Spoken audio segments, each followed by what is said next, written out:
हजुर नमस्ते नमस्कार। हाम्रो आजको सूचना सूचना सूचना सम्पूर्ण दाजुभाइले अनि सुनिदिनु होला, बुझिदिनु होला पनि भन्न चाहन्छु। हाम्रो अछाम जिल्ला मेल्ले गाउँपालिका वार्ड नम्बर 5 सरानदेखि हाम्रो आउँदै रहेको हाम्रो अनि घोडागोडी नगरपालिका कैलाली हाम्रो बसुन्ता यो खोपिया टोलमा हाम्रो आज अनि कालिका देवीको मन्दिरको लागि सम्पूर्ण दाजुभाइ अनि हेर्नुहोस् हाम्रो काका कन्समा अनि दिदीबहिनी अनि रोडी फुटालेर काम गर्दै हुनुहुन्छ र हाम्रो यो प्रवासमा बसेर हामी लागेका हाम्रा प्रवासका सम्पूर्ण संस्थामा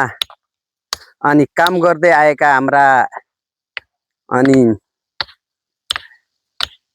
टिकाराम नेउपानेजीले हाम्रा जिल्ला अध्यक्ष टिकाराम नेउपाने लगायत अनि हाम्रो अनि अध्यक्ष हाम्रा डम्बर शाहजी अनि कोषाध्यक्ष हाम्रा टङ्क खड्काले पनि अनि उसको नेतृत्वमा अनि हाम्रो त्यो संस्थाको अनि नेतृत्वमा उहाँले पनि चन्दा दिएर अगाडि बढ्नु भएको छ। उहाँलाई पनि धन्यवाद। अनि साथै हाम्रा प्रवासमा बस्ने सम्पूर्ण दाजुभाइ अनि जाबली एकता समाजका सम्पूर्ण दाजुभाइ दिदीबहिनी लगायतले अनि यो चन्दा दिँदै अनि अगाडि बढेकोमा उहाँलाई पनि धन्यवाद। र हामी साथै धेरै दिन पछिको हामी यो अहिले कालिका देवीको मन्दिर अनि हाम्रो बनाउन लागेको छु। हाम्रो मिस्त्री अङ्कल धनबहादुर अङ्कलजी हुनुहुन्छ अनि साथै हाम्रो अनि कान्छियामा सँगै अनि गिट्टी फुटाउने सँगै हुनुहुन्छ उहाँ भाइ अनि सम्पूर्ण हाम्रो यतिको टोल दाजुभाइले अनि हामीले यो जमर्को गरेको छौँ। यो अहिले अब यो हाम्रो कालिका देवीलाई अनि अगाडि बढाउँ र यो कालिका देवीको सानो हामी मन्दिर बनाएर हामी देखाउने छौँ भन्दै सम्पूर्ण दाजुभाइलाई हाम्रो अनि यो शेयर लाइभ गर्दै अगाडि बढिदिनु होला पनि भन्न चाहन्छु। हाम्रो यो चाहिँ अनि 2-3 वर्ष भयो भनौँ यो अब किनभने अलि हामीले जग्गा नपाएर हामी अलि अब ब्याकमा छौँ।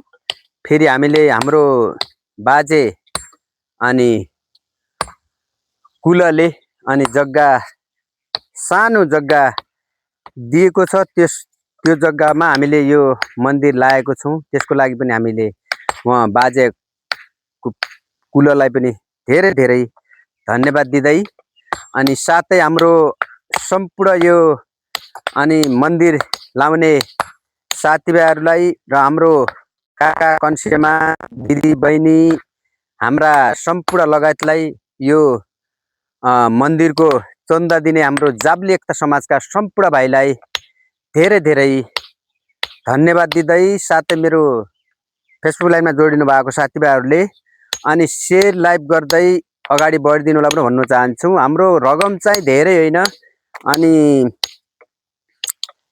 20,650 रुपियाँको हाम्रो यो रकम चाहिँ अनि भइरहेछ। फेरि पनि अनि अब यो पुग्दैन कि भनेर हामी केही सम्पूर्ण दाजुभाइलाई अनि फेरि पुनः सहयोग सपोर्ट दिदिनु होला भन्दै म हाम्रो दाजुभाइलाई जाबली एकता समाजका दाजुभाइलाई म हार्दिक अनुरोध गर्दछौँ अनि सम्पूर्ण दाजुभाइले यो शेयर लाइभ गर्दै पनि अगाडि बढिदिनु होला भन्दै म सम्पूर्ण दाजुभाइलाई अनि